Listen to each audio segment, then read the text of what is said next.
This is the most unethical movie I've ever seen, but it's entertaining, and entertainment is more important than ethics. You know what? Let's just get into it. They make this guy into a robot without asking him first. So let's start at the beginning of the movie. The bus driver from the Six Flags commercial steals this bus and just starts running everything and everybody over. And John, our main character, starts saving people and saves a dog. And he's just a real hero. He manages to stop the bus right before it hits this dude wearing a bear costume.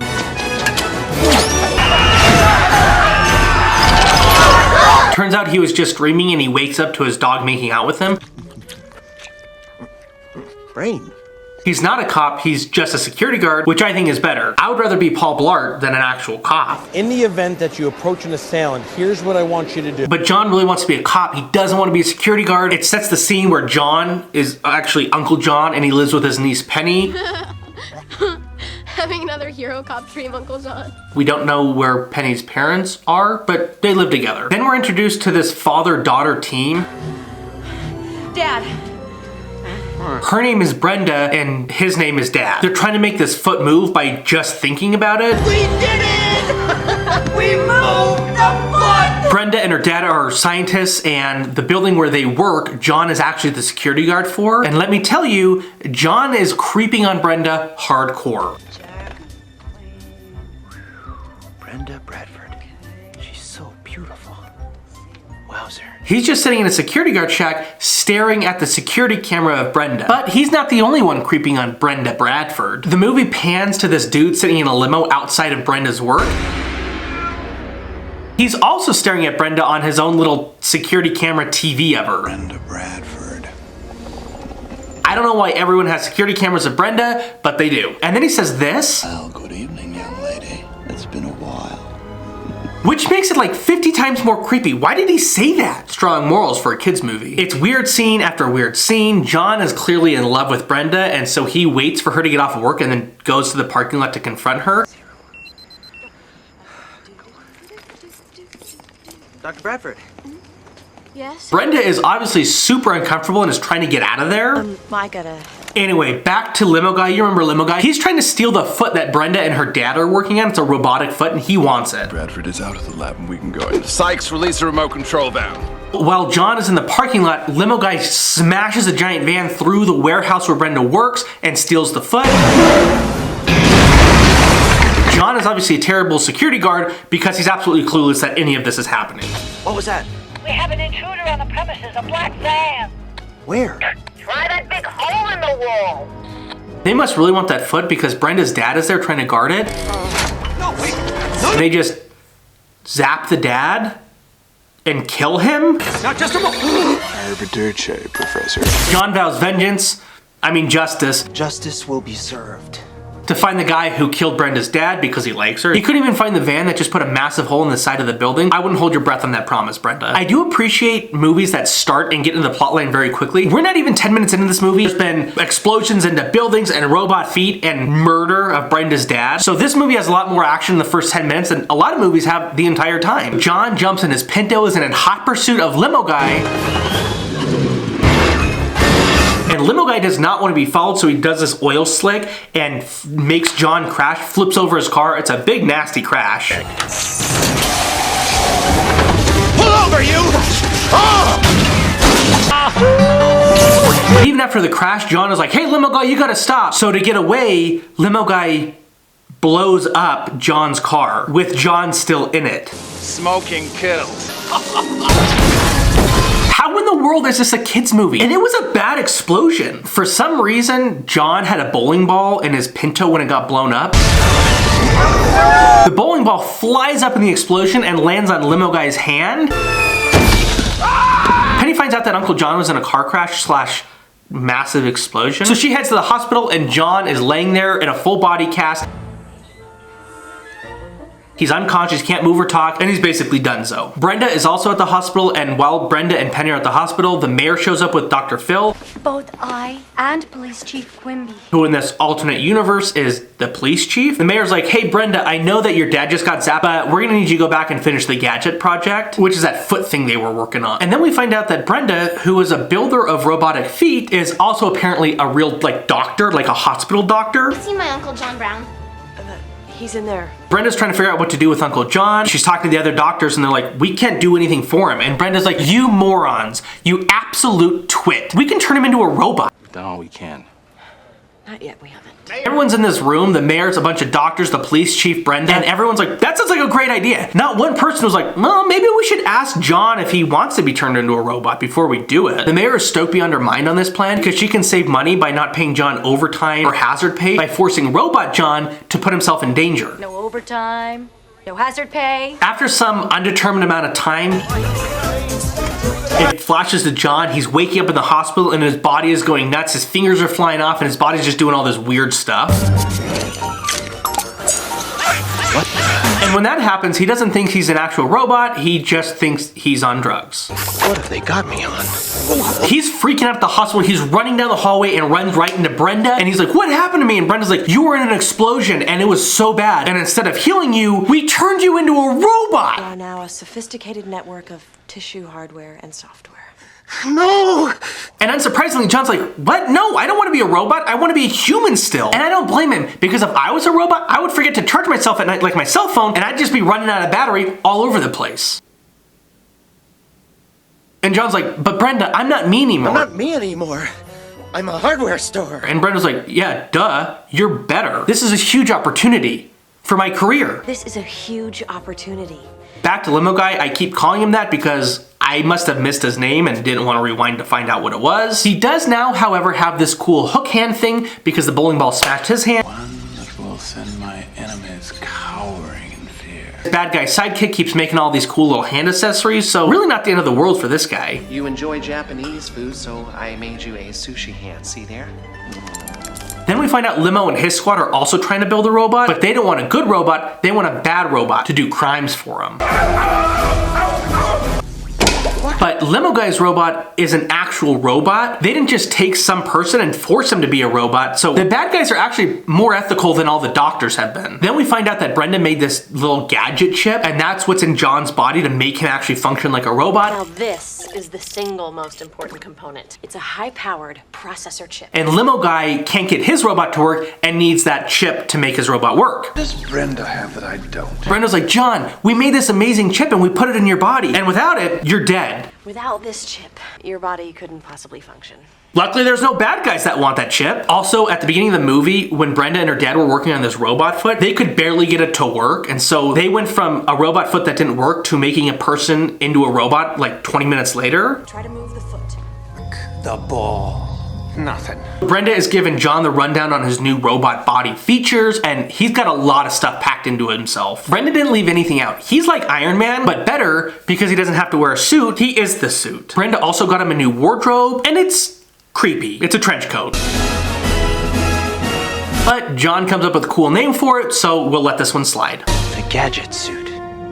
In order for John to get the features of his body to work, he has to say go go gadget and then the feature name. If you want to operate one of your gadgets, you simply say go go gadget. John's like, that sounds dumb. Can I say something else? And Brenda's like, my dad, the one that got zapped, he came up with that and I like it. And John's like, oh, in that case, I really like go go gadget. Father designed the program and he... I really like it. But remember, John doesn't really get to say which names are dumb because he named his trench coat the gadget suit. Anyway, he sucks at using himself. He's like, go go gadget, oil slick. And then this blue paste starts blasting out of his hand. Go gadget oil slick. And Brenda's like, that's not oil, that's toothpaste. That's not oil, it's toothpaste! But how? Brenda literally just said you had to say go go gadget in the name of the feature, otherwise it wouldn't work. Well, couldn't I say something more official? Well, you could, but it wouldn't work. So the first time he tries to use himself, it's not working right. Nice. Also, where is all this toothpaste being stored? He's squirted out like 50 gallons of toothpaste and his body's not that big. Hopefully his techno body doesn't become outdated. Go go gadget, rotary phone. Brenda's like, oh man, this is not working well. So she makes John go see this like shrink person, and while John's there, he accidentally castrates the guy. I'd rather not talk about this scene. Since John can't seem to get anything to work right, Brenda's like, here's a gadget car that you can mess up as well. The Gadget Mobile. And apparently the car has a personality. Morning, Riverton. Hey, who's was in the car. I wonder which person Brenda turned into a car. So John and the car trying to get to know each other, and the car's like, I know you like Brenda. And John's like, no, I don't. He's like, I know you do. Say it or I'm gonna hurt you. What makes you think I was putting the moves on Dr. Bradford? I know what you were thinking when Dr. B gave you that smile. Come clean with me, or I'm gonna bounce you right out of here. Which is weird. Why does the car care who Brenda likes? I can assure you, my only interest in Dr. Bradford is protection. Good, keep it that way, and that's an order. You got it? Plus, the car also likes Brenda. The Gadgetmobile and John have no choice but to team up to fight crime. They roll up on these two guys with orange jumpsuits that say prison. Keys. And they're trying to break into this car, and John is like, hey fellas, let me help you with that. And he's like, go Gadget, lockpick, and opens the car door for him. This ought to do it. And the Gadgetmobile's like, you moron, they're prisoners, look at their shirts. You idiot. Yo, check out the bowling shirt. Now I'm starting to realize why John was never able to be a cop. The car, who's not a cop, and John, who's not a cop, decide to falsely imprison these two people in the back seat of the Gadgetmobile. Sit back and enjoy the bar. Hey, you'll be The news finds out about John turning into this robot cop, and they do a big piece on him, and they name him Inspector Gadget. And the mayor's like, since they broke the law to capture those two guys, John now gets to be a real cop. Limo guy sees the news piece and he's like, great, I can steal the chip from Inspector Gadget and put it in my robot to make him work. The downtown area. Since the city has all this money left over of forcing this guy to be a cop and not paying him, they throw John this massive party to induct him into being a cop. Now we're at this party and Brenda's there and Inspector Gadget there and the mayor and all these people. Inspector, may I have this dance? The limo guy shows up to the same party and he goes and finds Brenda and he's like, I don't know if you know this, but we used to go to Harvard together and I used to watch you all the time.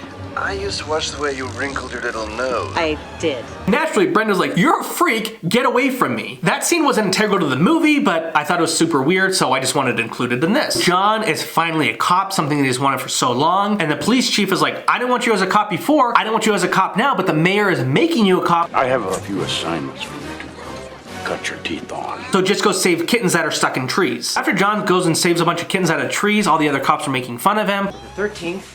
That's a baker's dozen. Kitten I pulled out of a tree this week. He goes back to the police chief / Dr. Phil and is like, my position is that I want to do actual police work and I want to solve the murder of Brenda's dad. I won't be happy until I've brought the murderers of Artemis Bradford to justice. The police chief's position is, I want to sell you for parts at a garage sale. And I won't be happy until you're off the force and being sold piece by piece at some garage sale.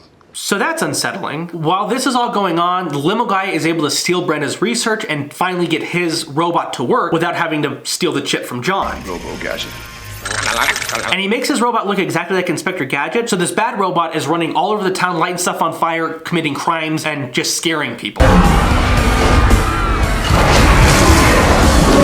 Back at the police headquarters, the real Inspector Gadget is like, whatever, I'll just solve the murder anyway. And while this is happening, he realizes that limo guy is actually the murderer of Brenda's dad. I knew it. So he has to go save Brenda. By the way, I forgot to mention, Brenda took a job with Limo Guy. Limo Guy's a billionaire, even though Brenda thinks he's a creep. Instead of using the elevator like a normal person, Inspector Gadget blasts a grappling hook out of his head to zoom himself up to Brenda's office. John! So he can look through the windows at her, again on the creepiness scale there. He's talking to Brenda through her office window and he's like, Brenda, it's not me out there doing crimes. Your boss is the bad guy. He made a fake robot that looks just like me. Let's just say he's not a very good guy. Go home! Lock your doors! I'm a good guy still. Then he gives her this really generic advice. Stay alive! Which seems like advice you could give to anybody for any situation. Turns out that Limo Guy not only made an exact replica robot of Inspector Gadget, he also made an exact replica robot of Brenda. Totally twins. You must be Brenda. Which is the creepiest thing that has happened in this movie so far. Lucky for Limo Guy, he is able to catch Uncle John. Glad you could drop in. I owe you one, Skolex. And takes his skin off. So we can take the chip out of Uncle John and destroy it. Goodbye, Mr. Chip. Without the chip, John is no longer a robot, and they kill him and dump him in the junkyard. Oh, John, wake up! I saw this movie years ago growing up, and I remember the baseline premise, but rewatching it, this movie is so much more unethical and creepy than I could have remembered. Now with the real Inspector Gadget out of the way, the bad Inspector Gadget just starts destroying the city. And nobody knows that it's the fake bad Inspector Gadget because they look exactly the same. Let's talk, Chief. Penny and Brenda know the truth though and go track down Uncle John's body in the junkyard. And ready for more weirdness, Brenda kisses him because she realized she loves him. But he's dead, and a robot, and also her invention. Really pushing the boundaries of some ethics here. Penny's like, he doesn't need the chip, he has the heart. He doesn't need the chip. It's got the heart. Wrong, Penny. Brenda ripped his heart out to put the chip in its place. But apparently I'm wrong, because this super important chip that he has to have to live, apparently he just doesn't even need it. He's alive. Brenda. Kiss woke him up and he's just fine, which makes absolute sense to me. The rest of the movie is just spent with the real Inspector Gadget fighting Limo Guy and the fake Inspector Gadget. In this scene, Inspector Gadget is holding on the back of the Limo Guy's limo and they're driving. He's like, ow, my feet are so hot! Which doesn't make sense because he's smacked his head like multiple times throughout the movie, like super hard. Doesn't even faze him because he's a robot. What part of him is human and what part is robot? Did Brenda leave his feet as normal human feet and so that's why it's hurting him? But even that doesn't make sense because the beginning scene of the movie, they were trying to make a robot foot. Inspector Gadget is definitely pushing the limits of what is realistic and what isn't. Everything else up to this point has been pretty realistic. After a couple fight scenes and Limo Guy kidnapping Brenda and Penny, Got your air brakes. Go, got your airplane brakes. I don't want to go anymore. Uncle John, Inspector Gadget gets them back and surprise defeats the bad guys. There's been some kind of a mistake. And even more of the surprise gets the girl. What could be better than true love? Brenda and John are now a thing and the movie is over, finally. Thanks for watching this video of Inspector Gadget. Currently working on making myself Inspector Gadget. If you want to learn more about that project or see other funny videos in the future, make sure to click subscribe.